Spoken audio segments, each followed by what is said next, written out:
নমস্কার, আপনারা দেখছেন ই বাংলা আজ। সঙ্গে থাকুন, ভরসা রাখুন।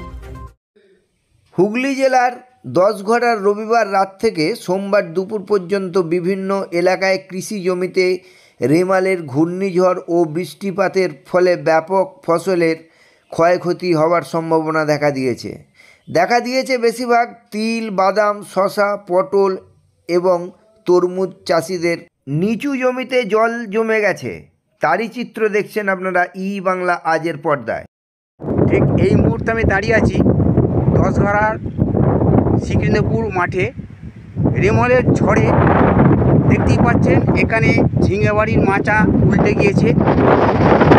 তাই নয়, বিভিন্ন যেসব সবজি বসানো আছে প্রতিটা সবজিতে জমিতে জল দাঁড়িয়ে আছে।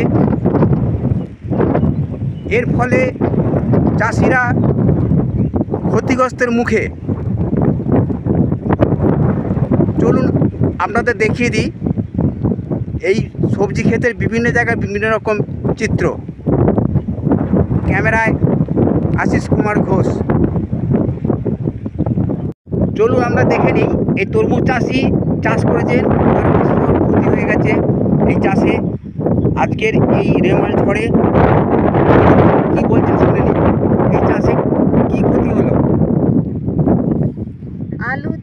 আলু পয়সা সব তরমুজেতে খরচা হয়ে গেছে। আচ্ছা, তরমুজ এখনো পর্যন্ত বিক্রি হয়েছে না হয়নি? এখন হয়নি, একটাও বিক্রি হয়নি। তাহলে এই যে ঝড়ে যে জলটা হলো তাতে কি ক্ষতি হলো না লাভ হলো? ক্ষতি হয়ে গেল। তাহলে যে এই পর্যন্ত যা খরচা হয়েছে একটা টাকা উঠে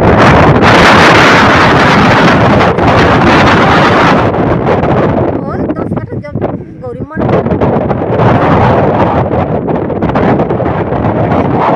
বাড়ি লাইন ধার।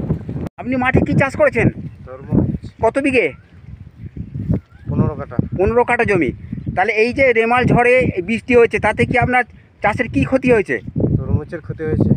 এখনো পর্যন্ত কোনো তরমুজ বিক্রি করেছেন? না, করেননি। তাহলে কি এই তরমুজ চাষ করে কি লাভের আশা দেখছেন না লোকসান আশা দেখছেন? এখন আপাতত লোকসানই আছে। লোকসান আশা দেখছেন। আপনার বাড়ি? 10ঘরা। নাম? রাজেশ।